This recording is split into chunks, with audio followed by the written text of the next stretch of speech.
Then when you look at the NFL MVP odds at BetMGM, Zach Wilson, stunningly, nowhere to be seen. Patrick Mahomes is your favorite at 6-1, followed by Josh Allen, Joe Burrow 9-1. Look at C.J. Stroud 10-1, Lamar Jackson 12-1. Then you have Justin Herbert and Dak Prescott at 14-1, Jordan Love at 16-1. I know it's way early. It's in April, but we got the draft coming up. You can never talk too much NFL. Is there any quarterback on this list, at least at this point, maybe worth a sprinkle, Kate? You know, I really like Joe Burrow. He's at 9-1. I mean, you're not getting great odds, but we didn't get to see a whole lot of Joe Burrow last year. So I think I don't want to say people forget about him, but everyone goes to the Patrick Mahomes, as they should.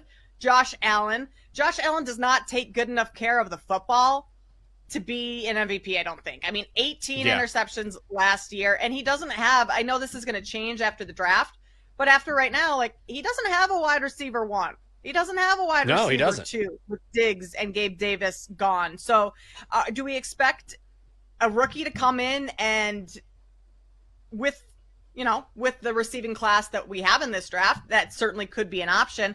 I just don't know if, that's going to be enough for Josh Allen to be MVP. Down the board a little bit, Jordan Love, 16-1. I think he has a good shot at an MVP type season. With the way that the Packers ended last year, they can build off of some of that momentum from the postseason.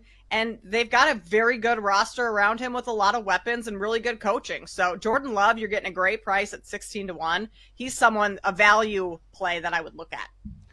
I think it's a really good call. And I think as far as the upcoming season, ceiling is concerned, Jordan Love, of all the names on this list, has the biggest chance to make a jump, just because now we're starting to see what he can do. Remember, it was only midway last season on where all of a sudden he stepped up and it looked like, oh, wow, this guy figured it out. People forget that last year in Green Bay, the GM came out and said, well, we'll see if Jordan Love's a guy. That was midway through last season. And all of a sudden, it clicked, and now we're seeing Jordan Love 16-1 to win NFL MVP. It's amazing how quickly things can change, particularly at the quarterback position in the NFL. I will say this, guaranteed the hottest name, and these odds will shorten, is going to be C.J. Stroud. He already has a great set of weapons around him. Now he gets Stephon Diggs, had that incredible rookie season. He's going to be the MVP darling that everyone's going to jump on, I feel like. Oh, for sure. And he's a name I would have thrown out because of everyone around him that I think he's going to succeed this season.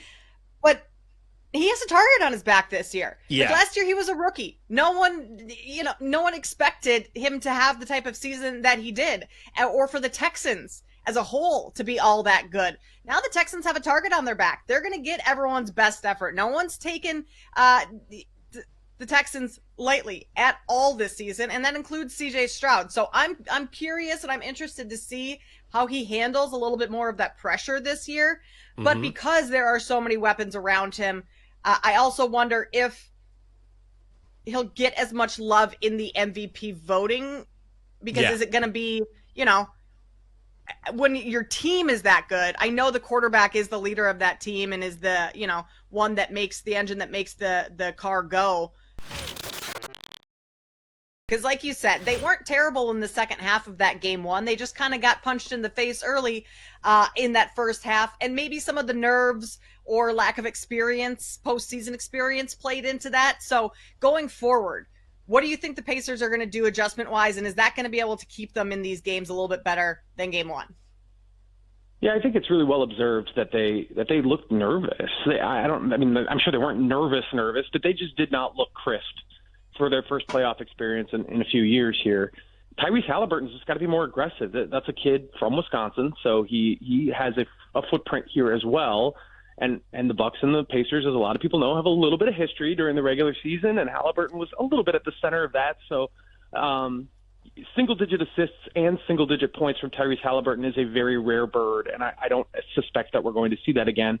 I think you're going to see more aggressiveness from him and more aggressiveness in general. But some of it is just the Pacers had wide-open shots. They missed their first 14 three-pointers, and I want to say 8 of those were very, very open, very makeable. I don't know if the Pacers' offense was really that bad. I mean, the Bucks stepped it up. There's no question. You know, the Bucks held the Pacers to a point total that is lower than anything they've seen in the regular season, in this past regular season. So the Bucks had to rise to the occasion too. But Indiana was okay, I think. And if a couple more of those three-pointers go down, if you see a little more aggressiveness from Halliburton, I think this is a much, much closer game in game two. You know, Siakam was great. Pascal Siakam finishes with 36 points, finishes with more points than Damian Lillard did. I think the formula was okay for them.